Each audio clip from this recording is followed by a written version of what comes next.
नमस्कार, मैं पंडित सुशील कुमार शर्मा अथर्व ज्योतिष केंद्र एवं आचार्य पूजा भंडार में एक बार पुनः आप सभी का स्वागत करता हूं।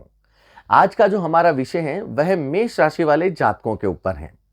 वर्ष 2023 मार्च का महीना मेष राशि वाले जातकों के लिए किस प्रकार से बीतेगा, इस संदर्भ में आज चर्चा होगी। यदि अभी तक आपने अथर्व ज्योतिष केंद्र को सब्सक्राइब नहीं किया है तो आप उसे सब्सक्राइब अवश्य करें। इस चैनल के माध्यम के द्वारा आपको समय समय के ऊपर ज्योतिष से जुड़ी हुई जानकारियां उपलब्ध होती रहेगी।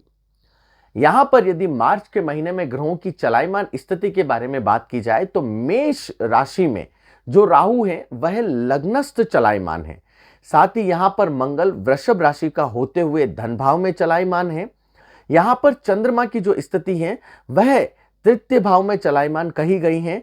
साथ ही यहां पर केतु तुला राशि का होते हुए भार्य भवन में चलायमान है और यहां पर 3 ग्रहों की युक्ति हो रही है। सूर्य, बुध और शनि की युति कुंभ राशिगत एकादश भाव में चलायमान है और यहां पर बृहस्पति और शुक्र दोनों ही द्वादश भाव में चलायमान कहे गए हैं। यहां पर यदि मेष राशि वाले जातकों के बारे में मार्च के महीने की संपूर्ण चर्चा की जाए तो बहुत ही लाभकारक समय है जातक के लिए। इस समय अवधि में यदि जो भी किसी भी नए कारोबार की शुरुआत कर रहे हैं या फिर जो भी उनके व्यापार में रुकावटें आ रही हैं या फिर जो कहीं पे कंपटीशन एग्जाम दे रहे हैं या फिर आप इंटरव्यू के लिए जा रहे हैं, तो ईश्वर की कृपा से ये जो महीना है यह आपके लिए बहुत योग कारक है। कुछ बातों का आपको विशेष तौर से इस समय अवधि में ध्यान रखना है, अदरवाइज बहुत ही अच्छा समय है। आप अपने ईश्वर के ऊपर जरूर विश्वास रखें और आपको पूर्ण सफलता की प्राप्ति भी ईश्वर आपको जरूर देंगे। यहां पर यदि प्रथम सप्ताह की बात की जाए कि 1 से 7 मार्च का समय मेष राशि वाले जातकों के लिए किस प्रकार से बीतेगा, तो जो प्रथम जो शुरुआती चरण है जैसे 1, 2, 3 ये जो दिन है यह मेष राशि वाले जातकों के लिए बहुत ही शुभ फलदायक है। इस समय अवधि में यदि कहीं से अटका हुआ पैसा है वह भी जातक को प्राप्त होगा। अटके हुए कार्य हैं तो वह भी जातक के इस समय अवधि में पूरे होंगे। यदि इस समय अवधि में कोई भी प्रतियोगिता परीक्षा है तो उन छात्र छात्रिकाओं को भी बहुत ही लाभ प्राप्ति के अवसर मिलेंगे। इस परीक्षा में परम सफलता प्राप्ति के योग बनेंगे। साथ ही साथ यहां पर यह भी कह सकते हैं कि ये जो समय है यह नवीन वस्तु खरीदने दायक कहा गया है। कहते ना कि अरे कहीं ना कहीं से कोई सामान आ रहा है या हम कोई नई वस्तु खरीद रहे हैं, तो ये समय आपके लिए इस प्रकार से हो सकता है। नई कार आ सकती है, नया कोई इलेक्ट्रॉनिक सामान आपके घर में आ सकता है। साथ ही साथ आप नए किसी भी प्रोजेक्ट की इस समय अवधि में आप शुरुआत कर सकते हैं और ये जो समय है कहीं ना कहीं जातक को भौतिक सुख सुविधाएं देता है। कहते ना अरे ईश्वर ने सब दे रखा है, मतलब कहीं ना कहीं आत्म संतुष्टि की प्राप्ति इस समय अवधि में होती है। साथ ही साथ यहां पर यह कह सकते हैं कि नियमित जो आय के स्रोत हैं वह इस समय अवधि में बढ़ सकते हैं और कोई नया अच्छा सा कार्य आपको इस समय अवधि में मिल सकता है। यहां पर यदि 4 और 5 मार्च की चर्चा की जाए तो यह समय थोड़ा सा संभलने दायक कहा गया है, क्योंकि कुछ ऐसा हो सकता है जिससे हम भ्रमित हो। कहते ना अरे भाई धोखाधड़ी के चांस मेरे साथ हो गए या फिर मैंने तो ऐसा सोचा नहीं था, मैं तो मदद के लिए गया था और मुझे बुरा भला हो गया। तो मतलब इस समय अवधि में यदि आप किसी भी प्रकार का कोई भी कार्य कर रहे हैं तो आपको विशेष तौर से सतर्क रहने की आवश्यकता है, अन्यथा आपको नुकसान भुगतना पड़ सकता है। तो जहां तक हो सके किसी भी कार्य की शुरुआत से पूर्व थोड़ा सा विचार करें, क्योंकि कहते हैं ना कि संयम कहीं ना कहीं अपने आगे बढ़ने के लिए योग कारक रहता है। तो भैया संयम रखें, धैर्य रखें, ये अच्छा है। यहां पर ऐसा कहा जा सकता है कि ये जो व्यापारिक संबंधित यदि आप किसी भी प्रकार का कोई भी कार्य 4 और 5 मार्च को करते हैं तो डॉक्यूमेंटेशन को अच्छे तरीके से देख लें। नए व्यक्ति के साथ में कारोबार स्टार्ट कर रहे हैं तो थोड़ा सा कम करें। अनावश्यक ही एकदम से आप यदि उसके ऊपर विश्वास रखते हैं तो वह भी कहीं ना कहीं नुकसानदायक हो सकता है। तो व्यापार के प्रति थोड़ा सा संभलने की बात इस समय अवधि में आप लोगों के लिए रहेगी। यहां पर यदि 6 से 7 मार्च की चर्चा की जाए तो पुनः समय आपके लिए अनुकूल है। इस समय अवधि में यह कह सकते हैं कि यदि आप किसी भी प्रकार का कोई भी नया कारोबार शुरू करते हैं तो वह आपके लिए बहुत ही शुभ फलदायक रहेगा। यहां पर यदि द्वितीय सप्ताह की बात की जाए कि 8 से 15 मार्च का समय किस प्रकार से बीतेगा, तो 8, 9 और 10 मार्च की यदि चर्चा की जाए तो समय बहुत ही अच्छा है। इस समय अवधि में आप कुछ ना कुछ नया करने की सोचेंगे। कहते ना व्यापार में यार हम कुछ ऐसा कर लेते हैं, मार्केटिंग के लिए कुछ ऐसा कर लेते हैं, एडवर्टाइजमेंट कर लेते हैं, या फिर आप अपनी जो शैली है उसमें आप इस समय अवधि में जरूर बदलाव लेके आएंगे। जो पढ़ाई के लिए बच्चे हैं या जो छात्र छात्रिकाएं हैं, वह भी कुछ अलग कर सकते हैं। कहते हैं ना कि अरे यार, ये कुछ अलग तरीके से हम यदि स्टडी की तरफ ध्यान दें तो हमारा और बेटर हो सकता है। तो ये जो समय है, इस समय अवधि को कहते हैं रचनात्मक कार्य।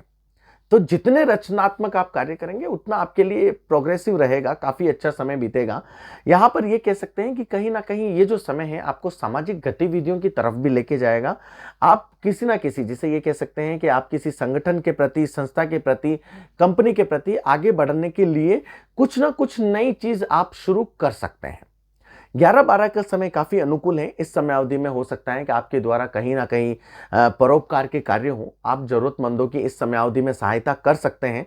यहाँ पर ऐसा कुछ समय हो सकता है जो कहीं ना कहीं ये कहते हैं ना कि नहीं चाहते हुए भी वाद विवाद की स्थिति को पैदा करना, तो यदि आपको लगे तो थोड़ा सा आप शांत रहें, तो वह आपके लिए काफी शुभ फलदायक रहेगा। यहां पर यह कह सकते हैं कि जो 11 और 12 मार्च का समय है, इस समय अवधि में आपका जो क्वालिटी टाइम है या जो समय है, आप अपने दोस्तों के साथ में भी बिता सकते हैं। तो यह भी काफी शुभ योग कारक समय आपके लिए रहेगा। यहां पर ऐसा कह सकते हैं कि जो 13 और 14 मार्च का समय है, पुनः थोड़ा सा कष्ट कारक हो सकता है। कष्ट कारक इसलिए हो सकता है कि इस समय अवधि में जो आपके आय है उससे ज्यादा थोड़ा सा खर्च हो सकता है। तो इस चीज के प्रति थोड़ा सा आप इस समय अवधि में ध्यान रखना आपके लिए बहुत अच्छा रहेगा। यहां पर इस समय अवधि में कई बार ऐसा होता है कि जो कार्य बनते हैं, बनते बनते किसी ना किसी कारणवश रुक जाते हैं। तो ये चीजें थोड़ी सी आपके साथ में हो सकती हैं, लेकिन धैर्य को नहीं खोना है भैया। यहां पर आपको विशेष तौर से, यदि आप वाहन चलाते हैं या फिर आप अपनी स्पीड थोड़ा सा इस समय अवधि में जितना आप नियमित रखें उतना आपके लिए अच्छा रहेगा। अन्यथा आपके वाहन के साथ में दुर्घटना के योग इस समय अवधि में हो सकते हैं, चोट लग सकती है, वाहन के द्वारा आप परेशान हो सकते हैं।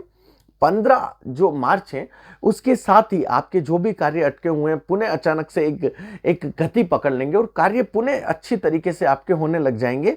दिमाग में जो उथल पुथल चल रही है वह कहीं ना कहीं शांत होगी। यदि तृतीय सप्ताह की बात की जाए तो 16 से 23 मार्च का समय मेष राशि वाले जातकों के लिए ये कह सकते हैं कि 16 और 17 जो तारीख है वह विजय सूचक कही जाती है। इस समय अवधि में आप जो भी करेंगे, ईश्वर आपको उसमें सफलता प्राप्ति के परम योग करेंगे। साथ ही साथ आर्थिक क्षेत्र में भी आपके लिए ये उन्नतिदायक समय है। इस समय अवधि में धन आगमन के रास्ते आपके खुलेंगे, पैसा आएगा। साथ ही साथ ऐसा कह सकते हैं कि आप बैंकिंग, बीमा या फिर जो निवेश करते हैं, शेयर मार्केट, ऐसी गतिविधियों में आप अपने पैसे को लगा सकते हैं और अच्छा सा पैसा कमा भी सकते हैं। 18-19 को समय को कहा जाए तो ये आर्थिक कार्यों के लिए बहुत ही अच्छा समय है।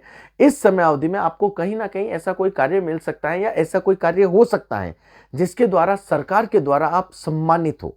तो ये काफी अच्छा समय आपके लिए कहा जा सकता है।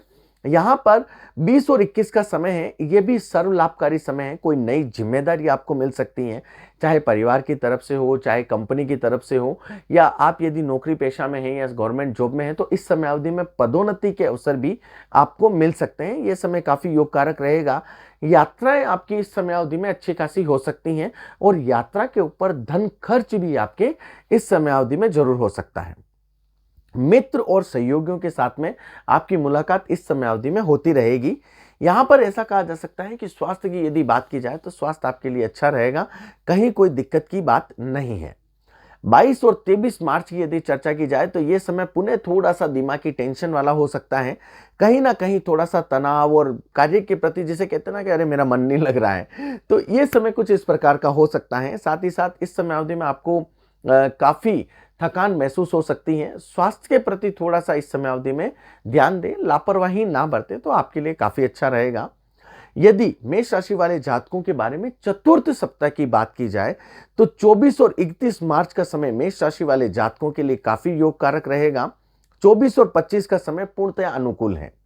जो कार्य नहीं हो रहे पुनः थोड़ा सा समय पटरी के ऊपर आएगा और आप अपनी क्षमताओं को पहचानेंगे। कहते ना अरे यार ये तो था और मैं कर ही नहीं रहा था, तो मतलब ये कुछ चीजें हो सकती हैं। साथ ही साथ यहां पर यह हो सकता है कि कारोबार में नई योजनाएं बनेगी, व्यवसाय और नौकरी के लिए नए प्रयास आपके द्वारा होंगे और ईश्वर की कृपा से जो आप प्रयास करेंगे वह सफल भी होंगे। यहां पर 25, 26 और 27 मार्च की चर्चा की जाए तो समय काफी अनुकूल है। समय शांतिदायक है, संतोष प्रदायक समय कहा जा सकता है। बुद्धि और वाक चातुर्य का पूरी तरीके से आप उपयोग करेंगे और येन केन प्रकारेण आपके जो भी कार्य अटक रहे हैं वह आप पूरा करने का भरसक प्रयास करेंगे और ईश्वर की कृपा से आपके कार्य पूरे भी हो जाएंगे। मतलब ये जो समय है ये आपको शाम दाम दंड भेद नीति से अवगत करवा देगा और आप उनका पूरा लाभ भी उठा लेंगे भैया। तो बहुत ही शानदार समय आपके लिए बीतेगा। आर्थिक स्थिति पहले से काफी बेहतर होगी, आय बढ़ेगी, व्यापार में तरक्की के योग बनेंगे। साथ ही साथ कोई नया कार्य भी इस समय अवधि में आपके शुरू हो सकता है। 31 मार्च का वापस समय कहा जाता है तो ये समय पुनः थोड़ा सा विपरीत है। कहीं ना कहीं आपको इस समय अवधि में सावधान रहने की आवश्यकता है, अन्यथा आपको थोड़े से बुरे परिणाम देखने पड़ सकते हैं। इस समय अवधि में ऐसा है कि वैसे तो यदि मेष राशि वाले जातकों के लिए मार्च का जो समय है ईश्वर की कृपा से बहुत अनुकूल है। कुछ जो समय आता है तो ये चलता रहता है भैया, जीवन चक्र है तो कुछ अच्छा तो कुछ बुरा तो होना चाहिए ऐसा, तभी तो हमारा विश्वास, हमारा जिसे ये कहते हैं कि कार्य करने की क्षमता हमारी बढ़ती है। फिर भी यदि कभी लगता है कि अरे यार मुझे तो मजा नहीं आ रहा है, नहीं हो रहा है, तो कुछ नहीं करना है। आप प्रत्येक शनिवार को आप काले तिल जो होते हैं ना वो आप तेल में डालें और उसके बाद में उसका दीपक लगा दें। ये आपको विधि बालाजी के मंदिर में करनी है। मतलब बालाजी के मंदिर में मंगलवार और शनिवार को आपको काले तिल डाल के दीपक करना है। ये आप शुरू कर दें। ज्यादा अगर आपको लगता है कि अरे ज्यादा परेशानी चल रही है, कहीं कुछ नहीं हो रहा है, तो आप इस समय अवधि में एक उपाय और कर सकते हैं। आपको क्या करना है यहां पर कि आप बालाजी के अंगी करना प्रारंभ करें। तो ये भी काफी शुभ फलदायक है। इसके द्वारा भी आपके जिसे कहते हैं ना कि दिमाग के ऊपर जो भी प्रेशर है वह भी ईश्वर की कृपा से दूर होता है और कार्य में सफलता प्राप्ति के परम योग बनते हैं। साथ ही यहां पर आप इस समय अवधि में महीने में 1 बार या 2 बार आप सुंदरकांड का पाठ कर सकते हैं। साथ ही साथ यदि आपको लगता है कि शत्रु काफी परेशान कर रहे हैं तो आप बजरंग बाण का पाठ करना प्रारंभ करें। नित्य रूप से आप जहां तक हो सके हनुमान चालीसा का पाठ करें। ईश्वर की कृपा से ये जो समय है आपका बहुत ही आनंददायक बीतेगा। यदि अभी तक आपने अथर्व ज्योतिष केंद्र को सब्सक्राइब नहीं किया है तो आप उसे सब्सक्राइब अवश्य करें। इस चैनल के माध्यम के द्वारा आपको समय समय के ऊपर ज्योतिष से जुड़ी हुई जानकारियां उपलब्ध होती रहेगी। आपका दिन मंगलमय हो। प्रभु श्री राम की कृपा आपके ऊपर सदैव बनी रहे। जय जय श्री राम, जय जय श्री राम।